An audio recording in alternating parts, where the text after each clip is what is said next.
오늘 제가 제목을 벗고 입고 살아가기라 그렇게 붙였습니다. 오늘 사람들의 최고의 관심사 뜻은 성공하는 거예요. 성공할 수만 있다면 이게 소망입니다. 성공이라는 것 때문에 사람들이 매일같이 긴장하고 또 더 나가서 또 피곤하기도 하고 신경을 많이 쓰며 살아갑니다. 근데 성경을 보면 성공하라는 말은 안 하셨어요. 그보다 더 소중한 것들이 있기 때문에, 그럼 더 소중한 것이 뭐냐 하면 어떻게 살아가냐, 그게 더 소중한 거죠. 그 삶의 내용에 따라서 성공도 주어지고 실패도 주어지기 때문에. 그래서 오늘 성경을 보면 우리 신앙인들이 세상에서 살아가는 삶의 방법과 내용을 제시를 해 주셨습니다. 오늘 본문을 보면 구습을 쫓는 옛사람을 벗어버리고 구속함으로 지으심을 받은 새 사람을 입으라, 이렇게 말씀을 해요. 에베소서 4장의 주제가 새로운 삶입니다.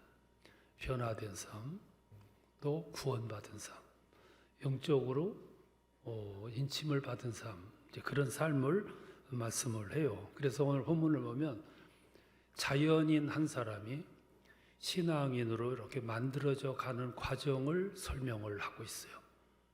다시 한번 여러분 자신을 돌아보고 이 말씀을 되새겨 봤으면 합니다.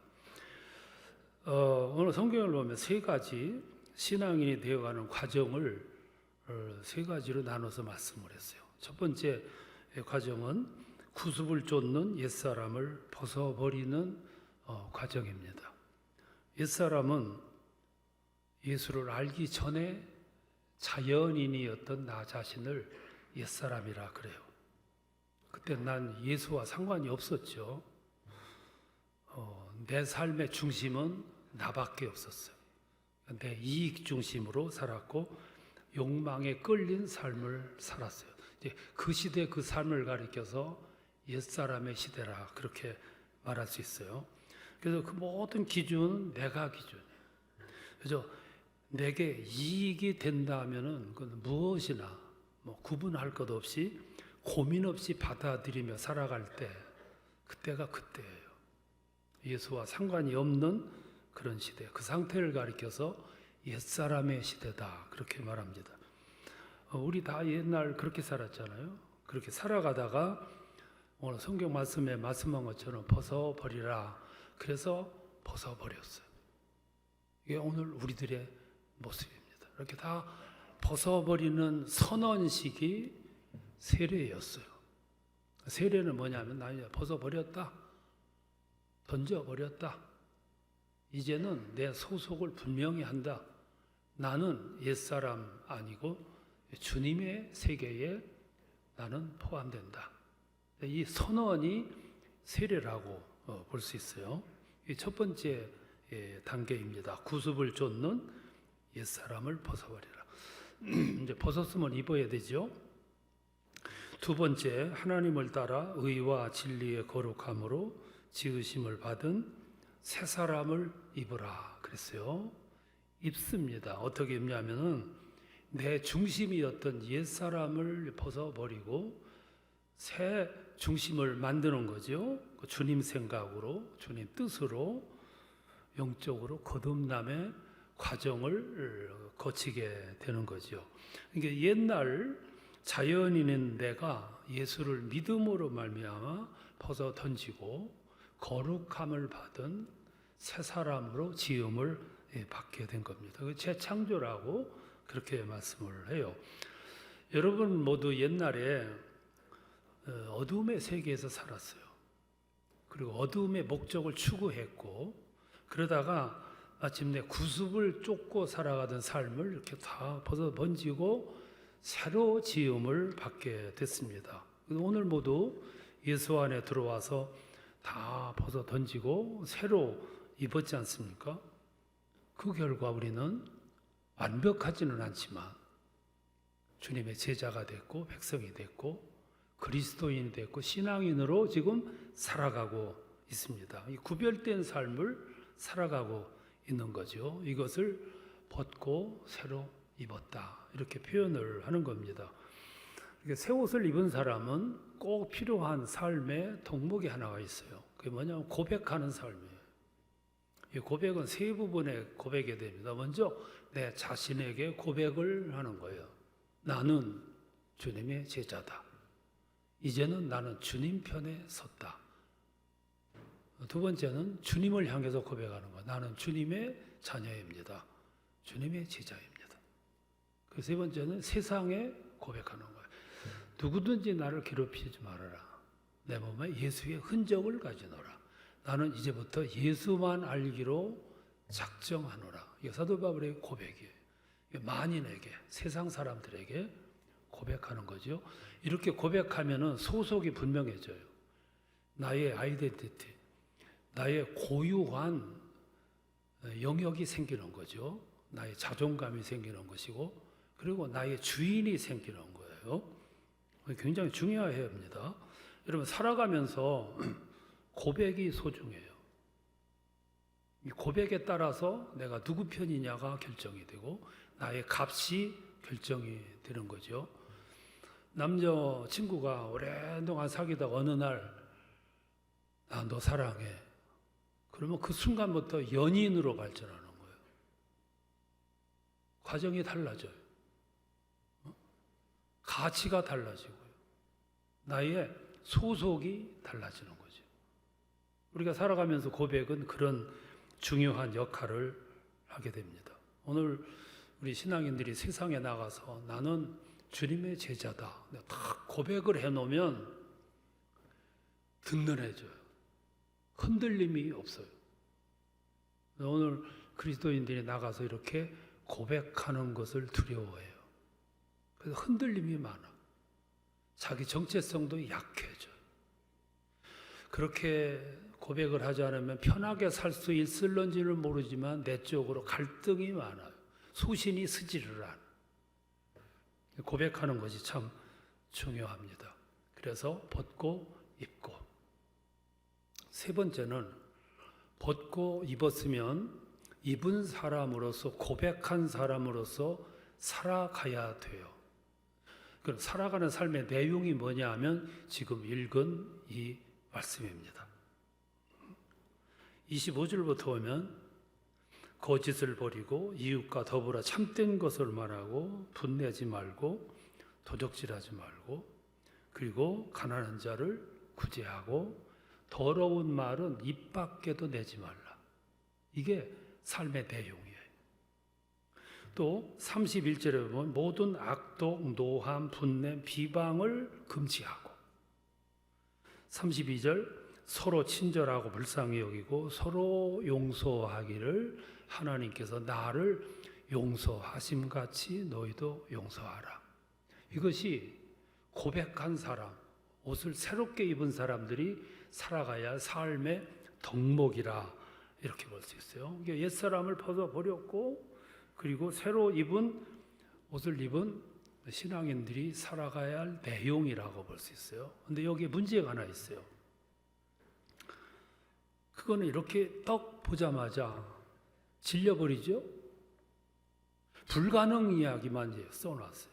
내가 할 수 없는 것들만 써놨어요. 그리고 지키라고 성경에 말씀을 하기 때문에 어려움이 오는 거예요. 그러면 성경은 할 수도 없는데 왜 하라고 했냐? 성경에 나오는 말씀은 다 어려워요. 모든 계명들, 법을 보면 불가능한 것들이에요. 근데 우리들 보고 하라고 그랬어요. 그래서 여기에 꼭 필요한 훈련이 필요합니다. 이걸 할 수 있는 훈련이 필요한데 이 훈련 영역이 세 가지예요. 이 세 가지를 하게 되면 할 수가 있는 거죠. 첫 번째 훈련 덕목이 뭐냐면 성령께 의존하라. 이게 방법 가운데 하나. 이 내용을 보면 불가능한 조건들인데 성경은 분명히 하라고 그래요. 왜 그러냐면 성령의 도우심이 전제되어 있기 때문이에요. 여러분 꼭 아셔야 됩니다. 성경에서 우리에게 제시하는 것들이 어려워요. 그럼에도 하라고 그래요. 근데 거기에는 전제가 있어요. 내가 도와주겠다. 이 전제지요.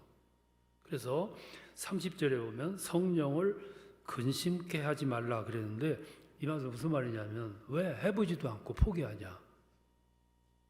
내가 뒤에서 도와줄 텐데 왜 상의하지 않냐? 그리고 왜 불가능하다고 생각하고 옛날 살아가던 식 그걸 버리지 못하고 그대로 살아가냐? 이게 그런 뜻이거든요. 내가 도와줄 거야. 걱정하지 마라. 나하고 상의해. 이게 성령 의존하는 생활이죠. 여러분 성경을 보면 다 어려워요. 어려운데 하라고 그러시거든요. 특별히 애굽에서 살아가는 이 백성들에게 가나안에 들어가라 그래요. 불가능한 얘기죠. 가나안에 들어가려면 애굽을 탈출해야 되고 홍해를 건너야 되고 광야로 가로질러 해야 되고 수많은 적과 싸워야 되는데 우리가 무슨 능력 가지고. 근데 가라고 하시는 말씀은 배후에 내가 너와 동행할 거야. 그게 전제되어 있는 거예요. 여러분 전쟁이 일어나잖아요. 그러면 사사를 하나 불러가지고 나가 싸워. 그 말은 내가 너와 함께 해서 이기게 할 거야. 그거거든요. 하나님이 모세에게 목말라 물 달라고 하는 백성들을 향해서 야 반석을 쳐 그리고 반석을 향하여 물을 내라 명령해라. 불가능한데 명령하시거든요. 그 명령 배후에는 전제가 깔려 있는 거예요. 내가 줄 거야. 이기게 할 거야. 물을 내가 줄 거야. 그래서 우리 신앙생활은 처음에서 끝까지 꼭 있어야 될 것이 뭐냐면 성령께 의존하는 생활이에요. 이것이 없으면 신앙생활이 불가능해요. 첫 번째가 성령 의존 생활이에요. 두 번째는 마음 관리입니다. 여러분 마음은 참 소중한 부분이에요. 마음은 깊고 넓어요. 어떤 사람은 마음이 얇은 사람도 있긴 있어요.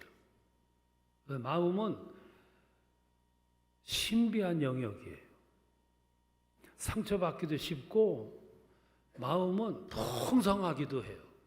근데 문제는 마음이 있기는 있는데 어디 있는 줄을 몰라. 마음이 어디 있습니까? 있긴 있어요. 근데 어디 있는지 몰라. 그래서 관리가 중요해요.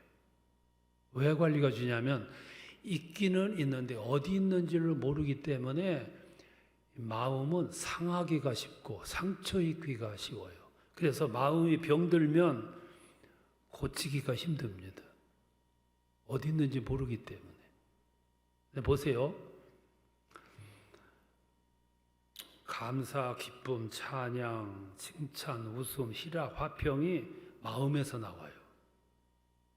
동시에 불평, 원망, 시비, 증오 이게 마음에서 나와요.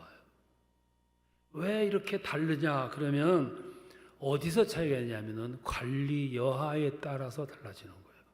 마음 관리가 잘 된 사람은 마음에서 감사, 기쁨, 칭찬, 희락, 평화가 나오는데 마음 관리가 안 된 사람은 게을러 가지고 논 밭, 땅을 방치해 가지고 잡초가 무성한 것처럼 관리가 안 되면 내 마음 속에서 불평, 불만, 원망, 시비, 쓴물 이것들이 나올 수밖에 없는 거예요.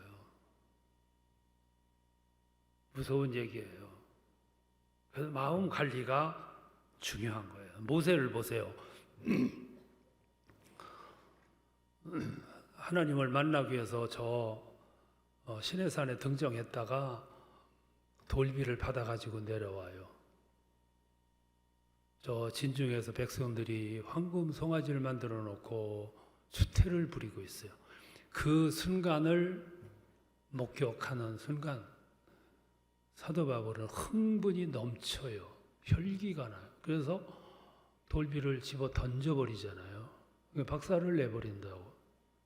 참 무서운 거예요. 사도 바울이 고린도 교회 목회를 하면서 너무 시달림을 받았어요. 거기 파벌도 많고 싸움도 많아서 그 모습을 이렇게 보다가 편지를 써가지고 보내버려요. 은혜를 헛되이 받지 말라. 그리고 책망하는 내용을 써서 보내요. 이런 다혈질은 조금 있으면 흥분이 가라앉아요. 그러면 곧 후회를 해요. 그래서 사도 바울이 후회를 해가지고 또 편지를 써서 디도편에 보내잖아요. 상처받을까 봐 후회하면서. 마음 관리가 이렇게 어렵고 중요한 부분이에요. 마음을 잘 관리할 수만 있다면 성공하는 거죠. 우리 목회자들이 목회하면서 제일 어려운 것이 마음 관리. 나는 혼자고 여러분들은 많아요. 여러분들 속에는 다 천사들이 아니에요. 안천사도 있어. 이 안천사들이 목회자의 마음의 감정을 상하게 할 때가 있어. 그래도 오늘 목회자들이 모세보다 사도 바울보다 훨씬 훌륭해. 그래서 화난다고 성경 집어던지는 목회자는 없잖아. 편지 써가지고 서운하다고 편지 써보낸 분은 없잖아요.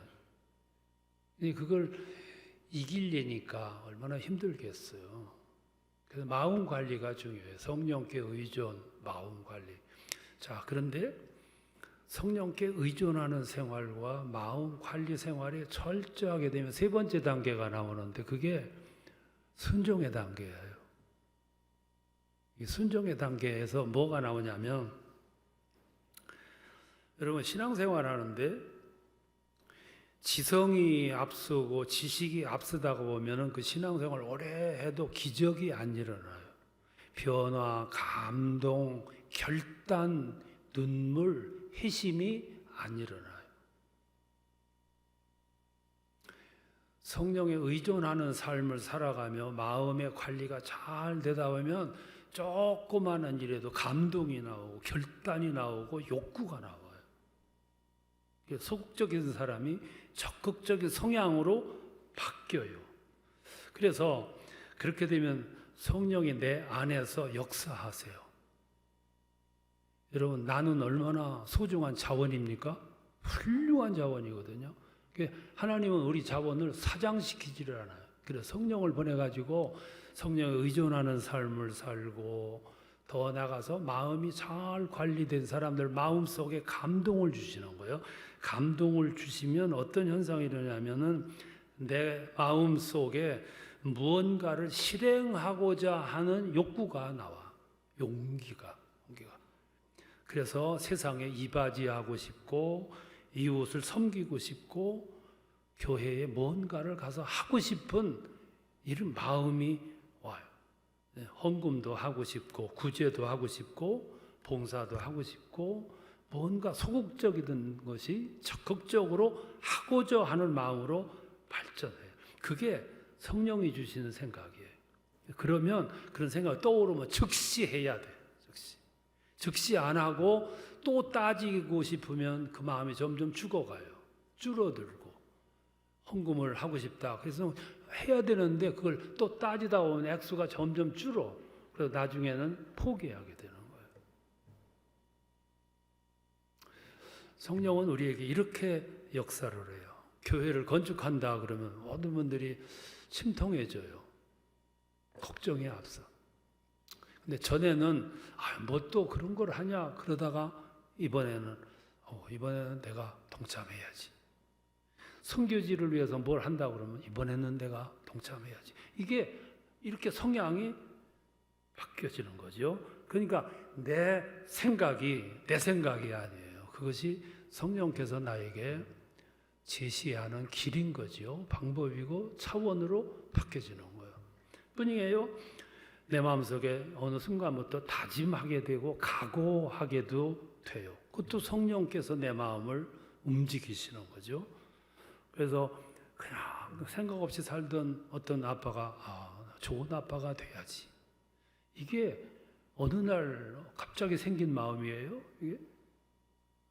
또 보세요. 직장인들이 어느 날 마음속에 새로운 마음이 떠올라. 이 직장도 하나님이 내게 주신 일터야. 그러면 달라지는 거예요. 응? 교사가 아이들을 이렇게 가르치다가 습관적으로 하다가 어느 순간 이게 하나님이 나한테 맡겨주신 아이들이야. 이 마음이 확 드는 순간 뭐가 나오냐면은 천직의식이 발동되는 거예요. 하나님이 나에게 특별히 맡겨주신 천직이야. 얼마나 소중하게 바뀌겠어요? 옛 습관 때문에 길들여져 가지고 끊기가 어려웠고 해결하기가 어려웠는데 어느 순간 그래도 끊어야 돼. 해결해야 돼. 이 쓴뿌리를 뽑아야 돼. 그 순간부터 스무스하게 풀려나가는 거예요. 그러니까 나의 삶이 바뀌어지는 거고 내 삶의 주변에서 역사가 일어나는 거예요.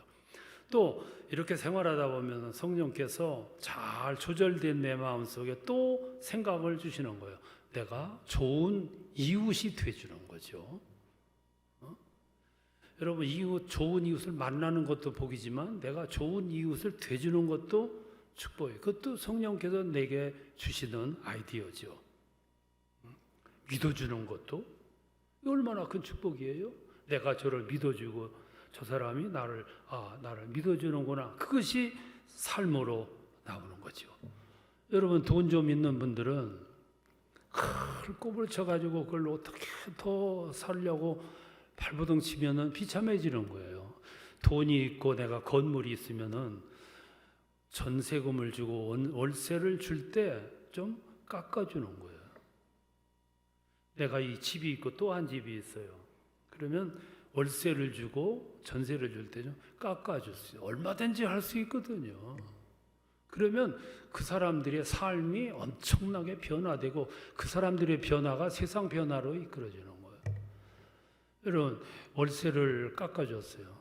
그러면 그 사람들의 생활이 훨씬 윤택해지잖아요. 생활이 윤택해지면 얼굴이 표가 나요. 화평이 돌아. 화평이 돌면 그 사람들의 가정 속의 관계가 새로워져요. 웃음이 나와. 행복함이 나오고, 그러면 그 웃음과 행복함이 주위로 퍼지는 거예요. 퍼지면은 그 주위가 새로워지는 거거든요. 우리 그리스도인들은 예수를 알게 된 것이 복 중에 최고의 복이에요. 그 덕분에 우리는 구원받았고 하나님의 자녀가 됐고 천국을 선물로 받았어요. 그럼 그것으로 다냐? 아니거든. 우리들에게 몫이 주어졌어요. 그 몫이 오늘 읽은 성경에 나와 있는 말씀. 이것을 시행하려고 해보니까 불가능이야, 불가능. 그래서 해야 되는 것이 뭐냐면 성령께 의존하라는 거예요. 그분과 상의하고 의존하고 의탁하고 기대고. 나는 할 수 없지만 그분은 할 수 있거든. 의존하라. 더 나아가서 그 의존하고 더 기다리기만 있는 게 아니고 내 마음의 세계를 관리하는 거예요. 건강하게. 내 마음이 소중하듯이 내 마음도 소중하기 때문에 내 마음도 관리해야 되지만 내 마음에도 관리를 해줘야 돼요. 상처받는 이야기나 상처받는 대화가 없어야 되거든. 그리고 그렇게 되면 순간마다 내 마음속에서 성령이 나를 놔두지를 않아요. 사용하시려고 이 생각 저 사람과 자꾸 보내시거든. 그때마다 그거를 따지고 또 그러면 없어져 버려요. 그때마다 즉시 행하는 거야. 그러면 여러분들의 인생은 여러분들의 인생이 아니고 우리 주님이 핸들하시고 경영하시고 움직이시는 인생을 살아가시게 되는 거야. 그게 이 땅에서 지금 살아가는 옛날 구습을 집어 던지고 새로 입고 살아가는 신앙인의 삶이에요. 그 자체가 복이고 은혜이고 그 자체가 하나님이 함께 하시는 삶이고 그 영역이 하나님의 영광이 빛나게 드높아지는 세계가 되는 겁니다. 오늘 이렇게 살아가는 것이 신앙인의 삶이에요. 그런 축복이 함께 하시기를 축원합니다.